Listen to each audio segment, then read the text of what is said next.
बिस्मिल्लाहिर्रहमानिर्रहीम। अस्सलाम वालेकुम नाज़रीन, आप यूट्यूब चैनल देख रहे हैं। मैं इमरान खान हूँ। अभी लाहौर से हमारे सहाफ़ी ज़ईम लगारी साहब पर जुल्म सितम जारी था और उन्हें सच बोलने की सज़ा दी जा रही थी। ख़ास तौर पे उन्होंने रिपोर्ट करने की जुर्रत की जो कायदे आज़म मोहम्मद अली जिन्ना के हवाले से पाकिस्तानियों ने उनके साथ इजहार यकजहती किया। वो इसलिए किया कि इस मरतबा 14 अगस्त पे कायदे आज़म मोहम्मद अली जिन्ना की बजाय मिलिट्री एस्टेब्लिशमेंट को सर पे उठाया गया। कायदे आज़म की तस्वीर लगाने की बजाय जर्नैलों की फ़ोटोज़ लगाई गई और इसके बाद कौम ने रिएक्शन दिया और लोग निकले कायदे आज़म की फ़ोटोज़ लेकर। उस इवेंट की कवरेज करने की वजह से ज़ईम लगारी साहब को गिरफ्तार कर लिया गया और उनके ऊपर जुल्म किया गया। अब एक और सहाफ़ी को इस्लामाबाद से गिरफ्तार किया गया। सहाफ़ी हैं खालिद जमील साहब, ये सीनियर जर्नलिस्ट हैं इस्लामाबाद में। इन्हें FIA साइबर क्राइम ने गिरफ्तार किया है और इन्होंने कुछ 3 जो आखिरी ट्वीट किए उनसे आपको आइडिया हो जाएगा कि इन्हें गिरफ्तार क्यों किया गया। ये कॉलम तो लिखा सुहेल बड़ाइच ने, खबरें दी सुहेल बड़ाइच साहब ने, गिरफ्तार कर लिया खालिद जमील साहब को। खालिद जमील साहब के आखिरी 3 ट्वीट अगर आप सुन लें तो आपको आइडिया हो जाएगा। एक ट्वीट उन्होंने जो आखिरी लिखा कि बात अब 2-4 साल के बच्चों की गिरफ्तारियों तक आ गई है, तो बेहतर है पाकिस्तान को बाज़ाब्ता सरकारी तौर पर खुली जेल डिक्लेयर कर दें। रोज रोज मुल्क और कौम की जग हसाई अच्छी नहीं लगती। ये ट्वीट नागवार गुजरा एस्टेब्लिशमेंट को। जो अगला ट्वीट है वो इन्होंने जवाब दिया DG ISPR के ट्वीट के जवाब में। यानी जो सुहेल बड़ाइच ने कॉलम लिखा उसके ऊपर DG ISPR का स्टेटमेंट है। फील्ड मार्शल सैयद आसिम मुनीर ने ब्रसल्स में किसी सहाफ़ी को इंटरव्यू नहीं दिया, कोई भी सियासी बात नहीं की, माफ़ी वाली बात भी नहीं की। सुहेल बड़ाइच ने गैर जिम्मेदारी का सबूत दिया। अब इस पे खालिद जमील साहब लिखते हैं कि नानी ने कसम किया, बुरा किया, करके छोड़ दिया और बुरा किया। ये DG ISPR को उन्होंने एक मिसाल समझाई। देखिए, सीनियर सहाफ़ी कोई भी होगा ना पाकिस्तान में, वो ये मानेगा ही नहीं कि सुहेल बड़ाइच ने आर्मी चीफ से मुलाकात के बाद इतनी गैर जिम्मेदारी के साथ कुछ लिख दिया या मर्जी के बगैर कुछ लिख दिया।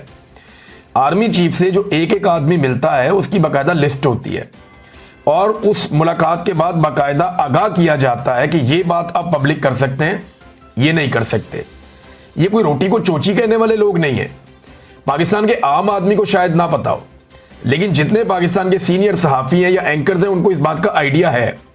कोई एक भी ये बात मानने को तैयार नहीं है कि सुहेल बड़ाइच साहब ने अपनी मन मर्जी कर ली होगी। जितने सीनियर सहाफ़ी हैं या कॉलम राइटर हैं वो ये जानते हैं और वो ये कह भी रहे हैं अपने अपने अल्फाज में कि ये मुमकिन ही नहीं है कि सुहेल बड़ाइच जैसा सीनियर आदमी वो किसी जगह से उठे और मन घड़त एक कहानी सुना दे। DG ISPR ने उनके ऊपर एक गलत इल्ज़ाम लगाया जो नहीं लगना चाहिए था। बहरहाल इसमें जो उनका आखिरी ट्वीट है खालिद जमील साहब का, जिसके बाद उन्हें गिरफ्तार किया गया, ये 3 ट्वीट्स मैं आपको बता रहा हूँ। वो लिखते हैं, सुहेल बड़ाइच ने तो वही लिखा जो उसे कहा गया।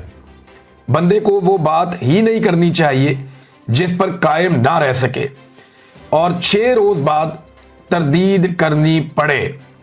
ये जनाब खालिद जमील साहब ने, और 6 रोज बाद तरदीद क्यों की?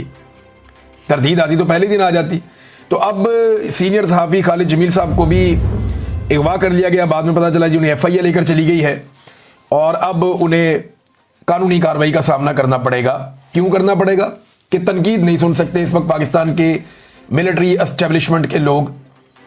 जो तनकीद की जा रही है उनके ऊपर खालिद जमील साहब ने जो की है या बाकी लोग जो कर रहे हैं, जो ज़ईम लगारी ने किया, जो बाकी सहाफ़ी करते हैं, तो सहाफ़त पाकिस्तान में एक जुर्म बना दी गई है और लगातार यही किया जा रहा है। सुहेल बड़ाइच साहब ने एक और कॉलम लिखा सोशल मीडिया पर, उन्होंने उसको जारी किया है और उन्होंने तस्हीह करने की कोशिश की है। मेरे ख्याल में सुहेल बड़ाइच साहब नाकाम रहे हैं, मुकम्मल तौर पर नाकाम रहे हैं सफाई पेश करने में। मैं उनसे उम्मीद कर रहा था कि जितने वो पुराने आदमी हैं, जितना उनका तजर्बा है, मैं इससे बेहतर की उनसे उम्मीद कर रहा था, लेकिन वो कर नहीं पाए। नंबर 1, DG ISPR, जिन्होंने उन्हें DG ISPR ने उनके ऊपर एक्चुअली जो हमला हुआ वो तो DG ISPR ने किया ना, कि जाती मफाद की खातिर झूठ बोला, मन घड़त कहानी सुनाई, अपने से घड़ के कहानी सुना दी। तो सीनियर सहाफ़ी के लिए बड़ी एक तौहीन अमेज़ बात थी, लेकिन उन्होंने DG ISPR की तारीफ की इसके बदले में। लेकिन सारा अटैक उन्होंने PTI पे कर दिया या PTI के लोगों पे कर दिया या सोशल मीडिया पे कर दिया। भाई जिसने आपकी मंजी ठोकी है जिनसे मुलाकात करके आपने बात की और उसके बाद आपकी मंजी ठुक गई, उधर आपकी जुबान ही नहीं चल रही, उधर आप बात ही नहीं कर रहे। लेकिन जो लोग उसकी निशानदेही कर रहे हैं वहां आप बात कर रहे हैं। देखिए, पीटीआई ने सुहेल वड़ाइच साहब को यह बात समझनी पड़ेगी, पीटीआई ने खबर देने पे सुहेल वड़ाइच साहब की कोई तनकीद नहीं की, कोई क्लास नहीं ली। सारी पीटीआई को अगर आप गौर से देखें, या जो लोग सुहेल वड़ाइच साहब पे सहाफियों में तनकीद कर रहे हैं उनको भी आप सुने, तो वो कहते हैं सुहेल वड़ाइच साहब खबर आपने बिल्कुल ठीक दी, जो आपने सुना वो आपने खबर दे दी। और उसकी तस्दीक ऐसे होती है कि गुज़िश्ता साल 7 मई 2024 को यही बात डीजीआईएसपीआर ने अपने मुंह से कही हुई है और मुख्तलिफ जगहों पे बार बार ये बात ये सारे लोग करते हैं। बेशुमार टाउट्स इससे पहले ये बात कर चुके हैं, मीडिया के ऊपर बार बार कह चुके हैं जनाब माफी मांगनी पड़ेगी, नाक रगड़नी पड़ेगी, जब तक माफी नहीं मांगेंगे तब तक नहीं छोड़ेंगे। ये बातें पहले बहुत लोग करते रहे, आप पहले आदमी नहीं है, ये ख्वाहिश भी है और ये बातें भी पहले होती रही हैं। ये बात करके आपने कोई गुनाह नहीं किया, आपने वही बताया जो आपने सुना, और कोई ये मानने को तैयार नहीं है कि आपने अपने से एक कहानी सुना दी, ऐसा हो नहीं सकता। लेकिन लोगों को आप पे एतराज ये है कि आपने उस ख्वाहिश की तकमील के लिए रास्ता बनाना शुरू किया। यानी नवाज शरीफ को आप कहते थे डट जाओ, इमरान खान को आप कहते हैं हट जाओ। ये जो आपका एक दोहरा मेयार है दोनों पॉलिटिकल पार्टीज के लिए, लोग इस पे परेशान हैं। इसके बारे में लोग ये कह रहे हैं। अब सुहेल वड़ाइच साहब अपने जो नई जो उन्होंने सफाई पेश की है, एक तो डीजीआईएसपीआर के मामले में उन्होंने खामोशी इख्तियार की, ठीक है, उनकी अपनी चॉइस है। दूसरा, वड़ाइच साहब ने एक तरफ तो इमरान खान साहब को यू टर्न, ये कॉलम में ही कहा था ना अपने कि इमरान खान साहब एक यू टर्न ले लें, जो उनके बकौल बहुत अच्छे होते हैं, और माफी मांगने के आपने मशवरे दिए इमरान खान साहब को। एक तरफ सुहेल वड़ाइच साहब अपने नए कॉलम में कुछ और कह रहे हैं, पुराने कॉलम में कुछ और कह रहे हैं।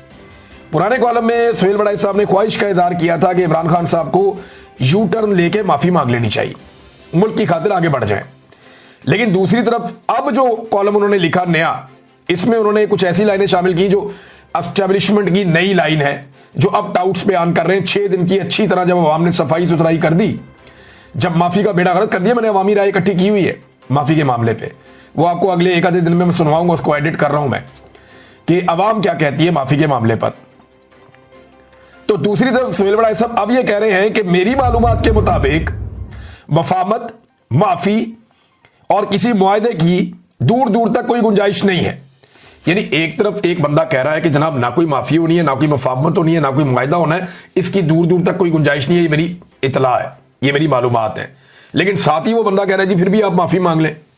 ये अजीब नहीं लगता आपको सुनने में कि एक तरफ सुहेल वड़ाइच साहब कह रहे हैं कि ना माफी होनी है, ना मफाहमत होनी है, और ना किसी किस्म का कोई मुआहदा होना है, इसकी दूर दूर तक कोई गुंजाइश ही नहीं। दूसरी तरफ वही आदमी कह रहा है इमरान खान से कि जनाब मेरी ये ख्वाहिश है तो आप माफी मांग लें।